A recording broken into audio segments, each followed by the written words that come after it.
Bienvenidos a la cuarta parte de las lecciones de probabilidad. En la última lección vimos el concepto de distribución de probabilidad. Decíamos que era el modo matemático de representar un experimento aleatorio y consta por una parte de la variable aleatoria que toma como valores los posibles resultados del experimento y por otra parte la función de probabilidad que asigna a cada uno de estos valores pues una probabilidad. Decíamos que puede haber distribuciones de probabilidad de variable discreta que pueden tomar un número finito de valores o de variable continua en que la variable aleatoria toma todos los valores de un determinado intervalo. Bueno, hoy vamos a ver unos ejemplos de estas distribuciones de probabilidad, una de variable discreta, la distribución binomial, y otra de variable continua, la distribución normal. Bueno, vamos a ver qué es esto. La distribución binomial pues responde al siguiente experimento, se llama distribución binomial o de Bernoulli. Bueno, pues hay una prueba que tiene dos resultados. Y se suelen llamar 1 y 0 o también éxito y fracaso, los dos resultados. Entonces, la probabilidad de éxitos es P y la probabilidad de fracaso es 1 menos P, Q. Bueno, pero esta prueba se repite pues un cierto número de veces, un número de veces n. Y las pruebas son independientes, de manera que el resultado de una prueba no depende de lo que haya salido en las pruebas anteriores. Entonces, ¿cuál es la variable aleatoria de este experimento? ¿Qué es lo que estamos midiendo en este experimento? Pues el número de éxitos. Contamos el número de éxitos de la prueba. Esto es, ¿no? Bueno, entonces, la variable aleatoria, si la prueba se repite n veces, el número de éxitos puede variar entre 0 y n. La variable aleatoria, número de éxitos obtenidos, puede tomar estos valores. ¿Cuál es la función de probabilidad? Bueno, pues la función de probabilidad es este número. La probabilidad de que haya k éxitos, el número de pruebas sobre k, el número combinatorio n sobre k, por la probabilidad de éxito elevado a k y la probabilidad de fracaso elevado a n menos k. Vamos a ver por qué sucede esto. O sea que vamos a suponer que la prueba se repite 8 veces. Es decir, vamos a suponer que n es igual a 8 y que queremos ver la probabilidad de que el número de éxitos sea 2. Bueno, ¿cuánto valdrá esta probabilidad? Vamos a suponer que la probabilidad de éxito es P y la probabilidad de fracaso es 1 menos PQ. Bueno, la probabilidad, vamos a suponer que realizamos el experimento y salen los dos primeros éxitos que representamos como 1 y luego 4 fracasos que representamos como 0. ¿Cuál es la probabilidad de este resultado? Bueno, pues la probabilidad de que la primera prueba dé un éxito es P. Como la segunda prueba es independiente de la primera, el resultado de la segunda también tiene probabilidad P, la probabilidad de éxito, y el resultado de que haya dos éxitos se obtiene multiplicando, puesto que las pruebas son independientes. Lo mismo, la probabilidad de que la tercera prueba resulte fracaso es Q, la que la cuarta es fracaso Q, la quinta y la sexta. De manera que tenemos que esto es P al cuadrado por Q elevado a 4. Bueno, pero esto no es la probabilidad de obtener dos éxitos. Esto es la probabilidad de que las dos primeras pruebas produzcan un éxito y las 4 siguientes un fracaso. La probabilidad de que X sea 2, de obtener dos éxitos, será igual. Esto se puede dar de otras maneras, o sea, el éxito ha salido en la primera y la segunda. Podría obtenerse también la primera y la tercera, la primera y la cuarta, la segunda y la cuarta, la tercera y la quinta, etc. ¿De cuántas maneras? Todas ellas, todos esos resultados con esta probabilidad, porque multiplicaremos 2 veces P y 4 veces Q. ¿De cuántas maneras se pueden dar los dos éxitos? Bueno, tenemos aquí los 6 lanzamientos y 2 de ellos tienen que ser éxito. ¿De cuántas maneras se pueden elegir 2 de 6 objetos? Bueno, eso es lo que se llama combinaciones de 6 tomados de 2 en 2. Elegir 2 de 6. Y lo representamos así. 6 de 2. Y luego p cuadrado por q a la cuarta. De manera que este número que aparece aquí en las probabilidades es simplemente el número de maneras de elegir k objetos de n de ellos, ¿no? Bueno, en general la fórmula entonces, si en vez de 6 son n, pues es n sobre k, p elevado a k, habrá k veces la p y el resto serán q. Como hay n lanzamiento, será q n menos. Esto es k, n menos k. Bueno, esta sería la fórmula entonces. Bueno, ¿cuál es la media? ¿Cuáles son los parámetros de esta distribución de probabilidad? Bueno, eso lo vamos a ver sin justificarlo, aunque no es muy difícil. La media es NP y la varianza NPQ. O sea que la desviación típica sería la raíz de la varianza a raíz de NPQ. Bueno, en general, siempre que un experimento tenga esta forma, diremos que sigue la distribución binomial.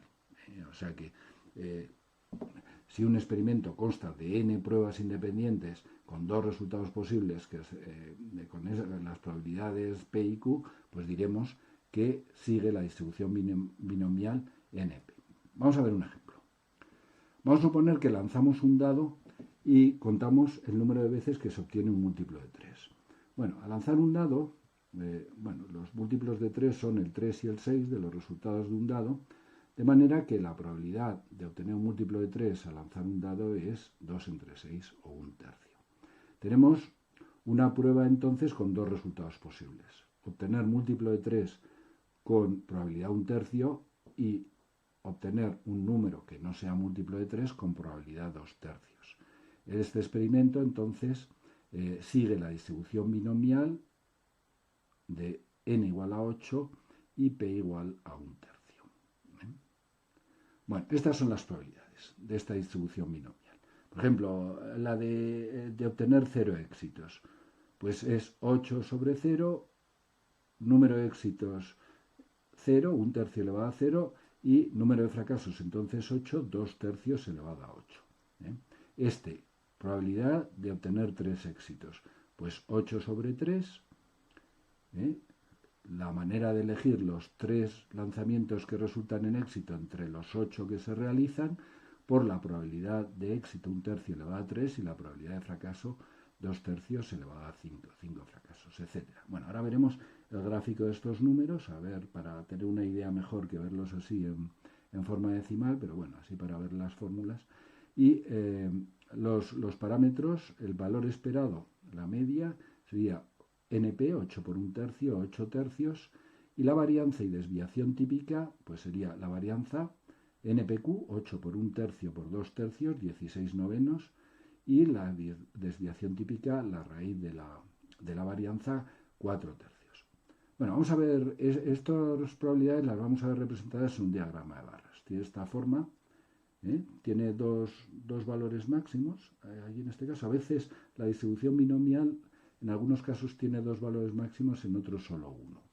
No es simétrica respecto a los máximos, se ve que esto se llama sesgado hacia la derecha, que la cola de la derecha es más amplia que la de la izquierda. Cuando una distribución de probabilidad tiene esta característica, se llama sesgada a la derecha. Siempre tiene este sesgo la distribución de probabilidad. Bueno, vemos que si n es grande, aquí tenemos los gráficos para 80 lanzamientos del dado con las mismas probabilidades, pues las probabilidades se distribuyen simétricamente alrededor de los valores máximos, más o menos simétricamente, o sea, prácticamente simétricamente. Es lo mismo, Esto es,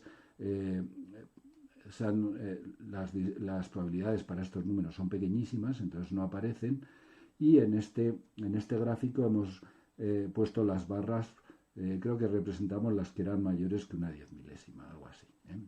Bueno, es lo mismo y se ve que en este caso es prácticamente simétrica. Entonces la distribución de probabilidad para n grande es simétrica y para n pequeño es sesgada. Pues no, o sea, depende también de otros factores. Aquí vemos, por ejemplo, que para el mismo valor n igual a 80, si la probabilidad es próxima a 1, 0,95, pues aquí vemos que esta distribución tiene un sesgo, en este caso a la izquierda, ¿no? O sea que ya veremos las condiciones para que ocurra esto. En general, la distribución binomial tiene una función de probabilidad simétrica alrededor de los máximos cuando n, el número de pruebas, es grande y las probabilidades P y Q no están próximas a 0 o 1. Bueno, vamos a ver la distribución normal. Entonces, una distribución de probabilidad de variable continua. Bueno, vamos a ver lo que se llama la distribución normal estándar, N01, se representa así, que tiene esta función de densidad. Es una función exponencial de exponente negativo, menos z cuadrado partido por 2, y con un factor que hay que ponerlo para que la suma de todas las probabilidades sea igual a 1. Este es el factor de normalización, para que el área bajo la curva, la suma de todas las probabilidades, sea igual a 1. Y tiene esta forma perfectamente simétrica, alrededor del 0, simétrica porque depende del cuadrado de la variable, y tiene media 0 y desviación típica 1. Bueno, pues con esta función de densidad, pues las probabilidades para un intervalo se podrían obtener por integración. Pero las integrales de esta función pues no son sencillas de realizar, porque es z cuadrado, no es elevado a x. Entonces, están tabuladas,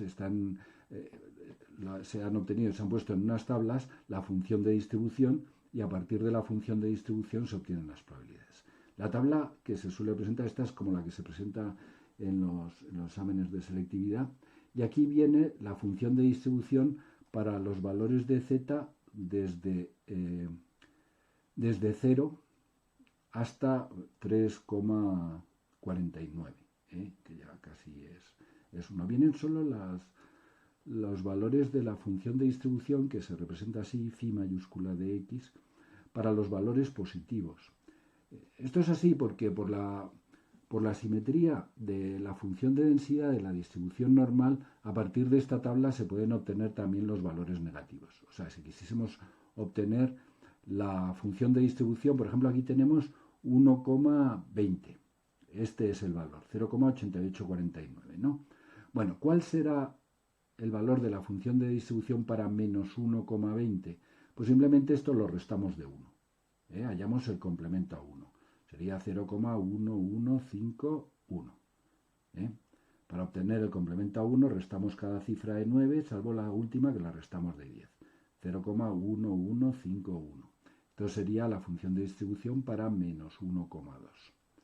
Y luego las probabilidades de esta distribución en un intervalo pues se obtienen por diferencia, como hemos visto que se hace con la función de distribución. La probabilidad de que la variable z esté comprendido entre 1,25 y 2,23 es la función de distribución en 2,23 menos la función de distribución en 1,25.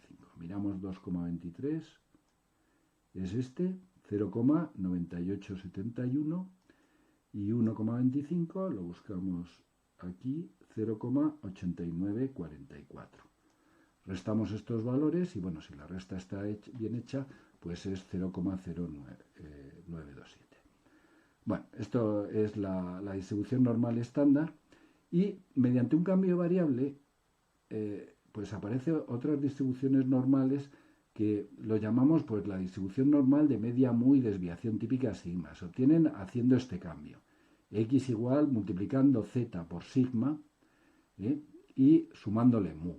Bueno, es fácil de ver, relativamente fácil de ver que al hacer esto la media es mu y la desviación típica es sigma. Sabiendo un poco de las propiedades de estos parámetros, si una variable aleatoria la multiplicamos por un número, pues tanto la media como la desviación típica quedan multiplicadas por ese número.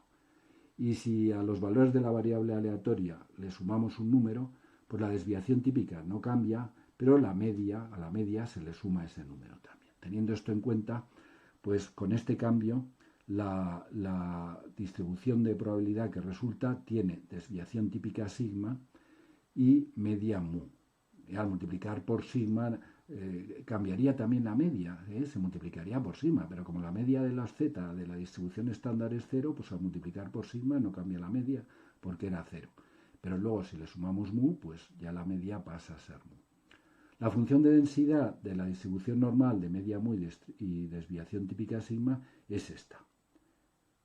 Pues es lo mismo, pero sustituyendo z por x menos mu partido por sigma.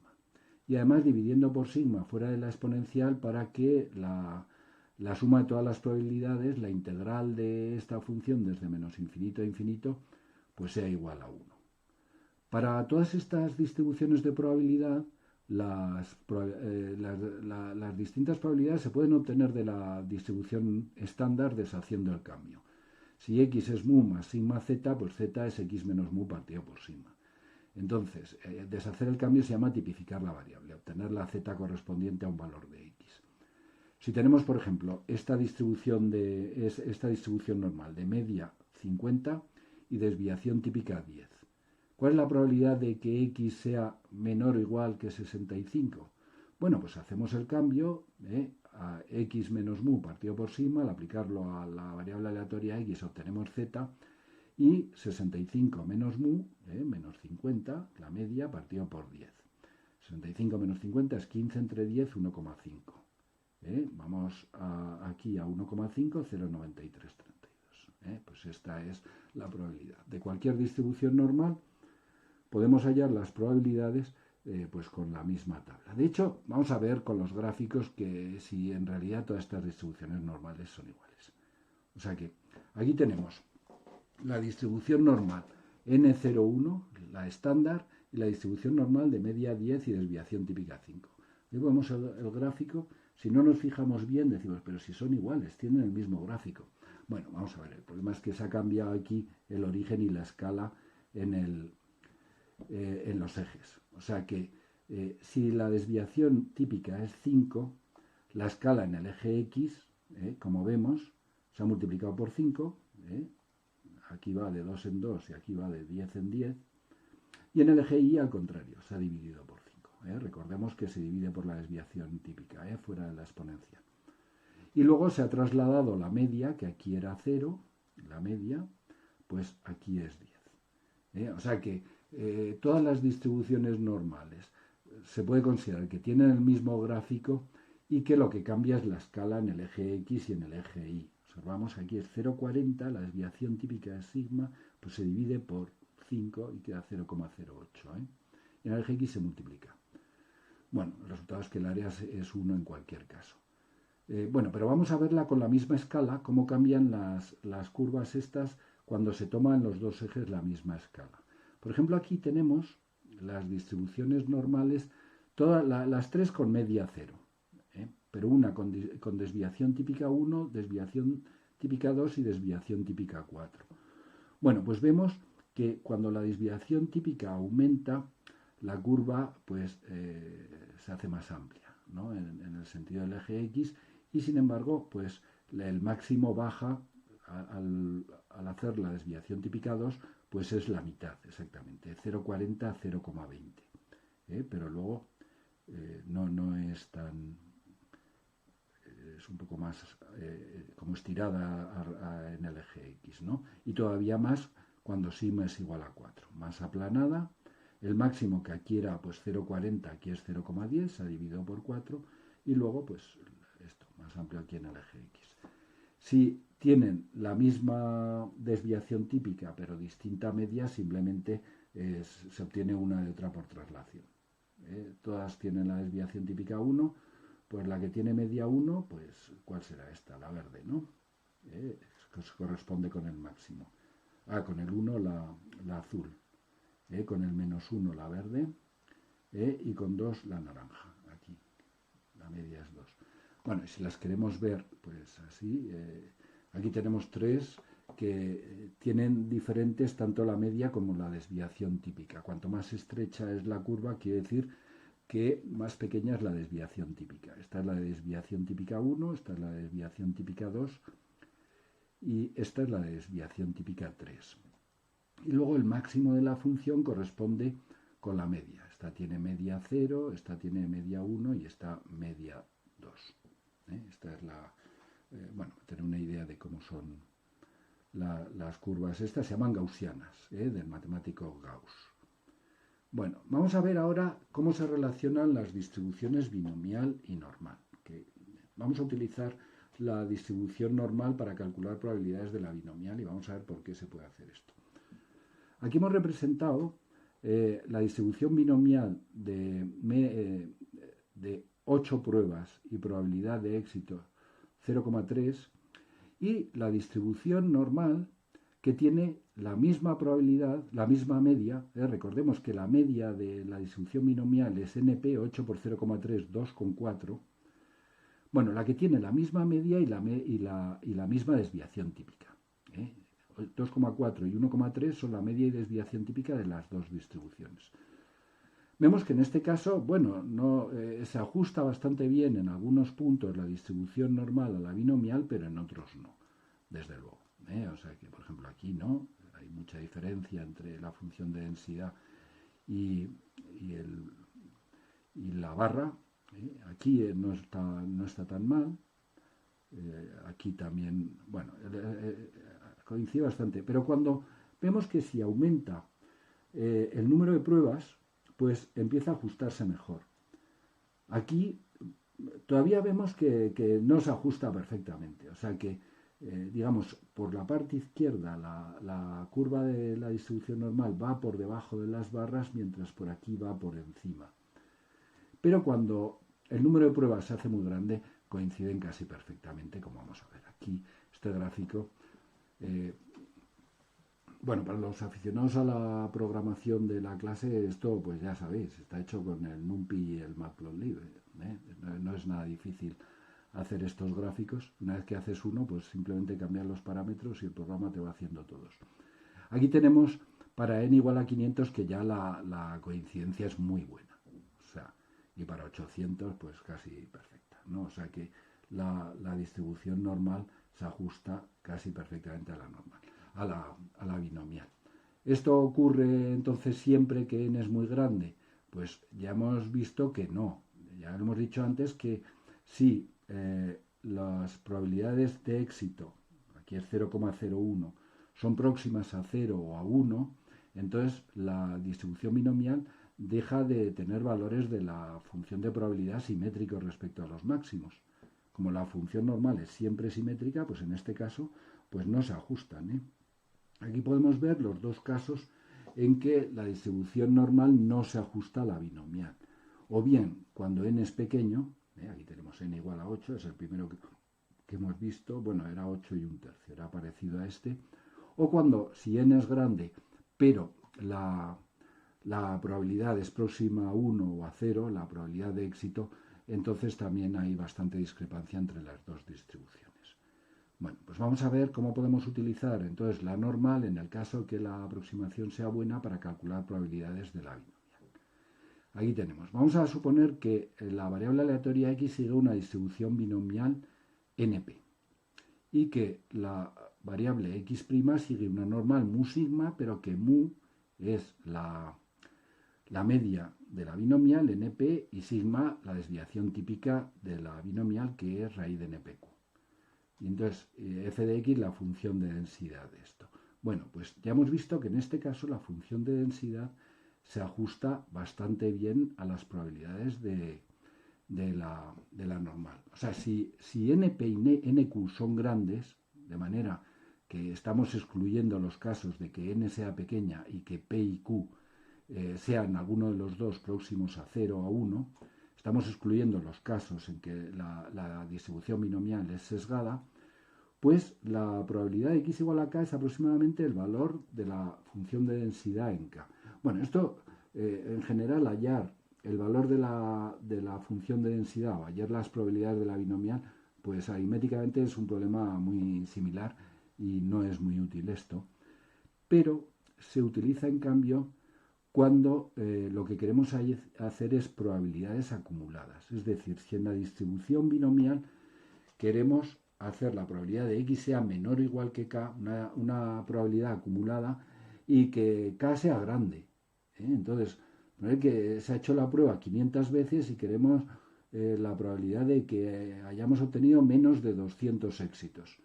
Si tuviésemos que calcular la probabilidad de obtener 0, 1, 2, 3, 4, 5, hasta 200, pues nos costaría bastante, ¿no? Entonces, podemos aplicar en estos casos, cuando los números son muy grandes y queremos hacer probabilidades acumuladas, pues calcularlos mediante la distribución normal. Ahora, hay una cosa, la distribución normal es una distribución de variable continua. Entonces, en estas distribuciones solo tiene sentido la probabilidad en un intervalo, mientras que la distribución binomial es una distribución de variable discreta. Es la probabilidad de 1, de 2, de 3, etc., ¿no? Bueno, para asociar una con otra tenemos que caracterizar cada uno de los valores de la binomial por un intervalo para la normal. ¿Cómo calcularíamos la probabilidad de que x valga 7? Le tenemos que asociar un intervalo en la normal. Bueno, lo razonable es asociarle el intervalo de forma simétrica. Si queremos la probabilidad de que x valga 7, pues le asociamos a ese valor de k el intervalo desde 6,5 a 7,5. A un valor k de la distribución binomial se le asocia este intervalo de la distribución normal. Esto se llama corrección de continuidad o de Yates. Y utilizando se obtienen unos valores mejores que si no lo utilizamos. O sea que lo utilizamos y ya está. O sea, ¿cuál es la probabilidad de que x sea menor o igual que k? Pues todos hasta el número k, y a k se le asocia el intervalo desde k menos un medio a k más un medio. De manera que en la normal le asociaremos este intervalo. Buscaremos. Y en un intervalo, cuando desde k1 a k2, pues a k1 le asociamos el intervalo de k1 menos un medio a k1 más un medio. Pues estos son los valores que hay que aplicar en la normal. Bueno, ya lo justificaremos y lo haremos en los problemas. No hay mucha dificultad en entenderlo. Bueno, de esta manera, con ayuda en vez de hacer, por ejemplo, sumar 200 valores de la distribución binomial, pues miramos un par de valores en la función de distribución de la normal y ya está, resolvemos el problema. Bueno, en general suelen decir los libros esto, ¿no? Que la aproximación es buena, lo que pasa es que si no dices a la vez qué quiere decir aproximación buena, pues no es decir mucho. Pero vamos, en general esto dicen algunas veces que NP y NQ tienen que ser mayores que 5, en otras veces dicen que para que sea mejor, lógicamente, pues NP y NQ tienen que ser mayores que 9. Bueno, pues con esto hemos terminado la última lección y...